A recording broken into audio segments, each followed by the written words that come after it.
10년 전 조두순 잡았던 형사들 그의 출소가 두렵다. 그날 아침은 쌀쌀했다. 2008년 12월 11일 초등학교 1학년 나영이 가명 당시 8세 가 등굣길에 나섰다. 오전 8시 20분쯤이었다.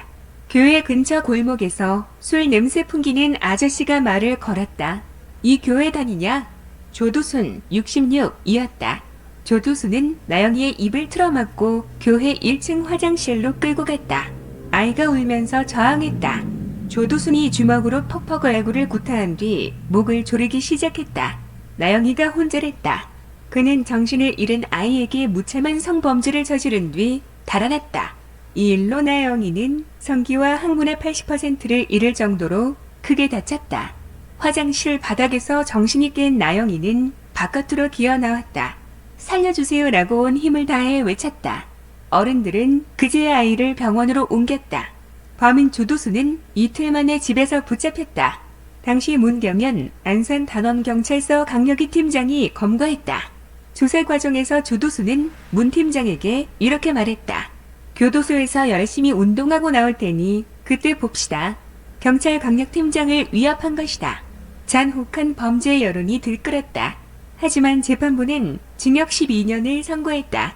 술에 취해 범죄를 저질렀다는 주치감경으로 감형한 것이다. 조두순은 내후년인 2020년 12월 만기 출소할 예정이다. 나영이는 의사가 되고 싶다는 꿈을 접었다고 한다. 의사로 유명해지면 조두순이 다시 찾아올지 모르기 때문이다. 출소일이 다가오면서 국민도 공포에 빠졌다. 교도소 측은 조두순이 특이 행동을 보이진 않는다고 하지만 출소 후 복수하기 위해 운동을 한다는 소문이 돌았다. 지난해 청와대 국민청원 게시판에 올라온 조두순의 석방을 막아달라는 청원에는 60만 명 이상이 동의했다. 조국 청와대 민정수석은 불가능하다고 답변했다.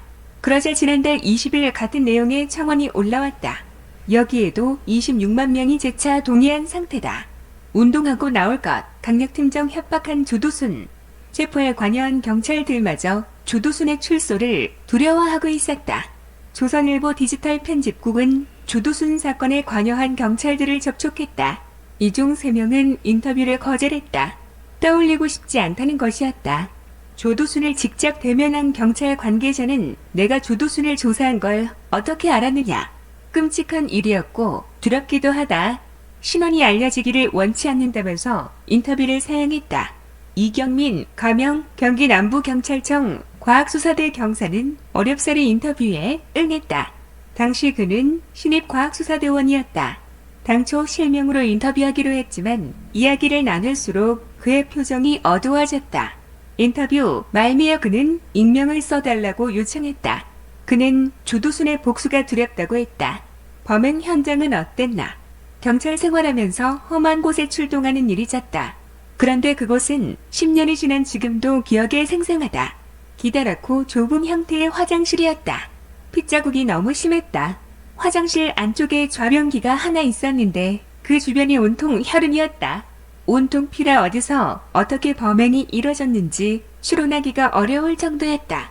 화장실 안쪽은 물론이고 입구 바깥까지 핏자국이 길게 흘러나온 상태였다. 조두순 신원은 어떻게 확인했나? 피는 모두 나영이의 것으로 판명됐다. 화장실에 떨어진 머리카락도 나영이 것이었다. 조두순 DNA는 발견되지 않았다. 유일한 흔적은 지문이었다. 바닥, 벽, 문, 손잡이, 타일 하나하나까지 화장실 전체를 샅샅이 뒤졌다. 변기 주변과 화장실 내부에 걸레로 민 듯한 흔적이 있었다. 나중에 이것은 조두순이 증거를 인멸하기 위해 벌인 짓으로 드러났다. 결론적으로 조두순 지문이 3점 나왔다. 그 중에서도 화장실 출입문 쪽에서 발견된 것이 판별 가능한 크기였다. 이게 결정적이었다. 한평 남짓한 화장실 안에서 꼬박 6시간 감식했다. 그야말로 참혹한 현장에서 범인에 대해 하나라도 더 건져야겠다는 생각뿐이었다. 밥도 먹지 못했다. 사실 뭔가 넘어갈 기분도 아니었다. 어떻게 했는지 기억이 안 날 정도로 집중했다. 채취한 조두순의 지문을 경찰청에 넘겼다. 체포 소식은 어떻게 들었나? 이틀 만에 용의자를 찾았다는 연락이 왔다. 조두순은 범행 장소 교회에서 불과 500m 떨어진 곳에 살고 있었다. 집에서 만취한 상태로 체포됐다. 조두순 집 복장에서 나영이의 피가 묻은 양말, 신발이 나왔다. 그런데도 조두순은 수사 과정에서 취해서 기억이 안 난다고 거듭 주장했다. 그러나 사건 현장에서 발견한 지문, 자택에서 나온 나영이의 피가 묻은 조두순의 양말은 움직이지 않는 결정적 증거였다. 나영이가 올해 20살이다. 벌써 그렇게 됐나? 사회적 여파가 컸다. 특히 피해자가 어린 여자애였으니 기억에 남을 수밖에 없다. 조두순 사건은 특히나 떠올리기 싫다. 수사에 관여했던 모두가 그럴 것이다. 내내 끔찍했다. 지금도 기억을 떠올리기 고통스럽다. 모두가 그 일을 떠올리면 치를 떨지 않나? 조두순이 교도소에서 나오면 보자고 협박했다고 한다. 조두순을 대면한 적은 없다. 협박을 직접 듣지는 못했다. 나 또한 그가 풀려나는 게 두려운 사람이다. 기사에 얼굴이 비치지 않도록 해달라. 이름도 가명으로 써주면 좋겠다. 추가 인터뷰도 사양하겠다. 내후년이면 나온다는데. 조두순 가명 판사, 주치 감경 사라져야. 나영이 사건을 저지를 때 조두순은 전과 14범이었다. 성폭행으로 복역한 경험도 있었다.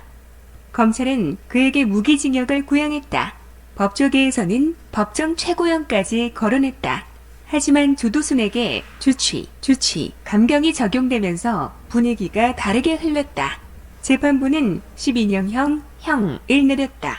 검찰은 항소를 포기했다. 감형 사실이 알려지면서 아동 성폭행은 술 마시고 하라는 의미냐는 반발 여론이 일었다. 조두순이 심신미약이라는 판단의 근거는 옷장에서 나온 나영이의 혈흔이 묻은 양말, 신발이었다.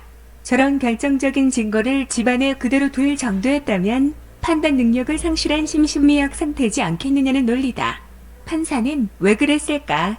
조두순 1심 판결을 내린 이모 57 서울가정법원 부장판사와 연락이 닿았다.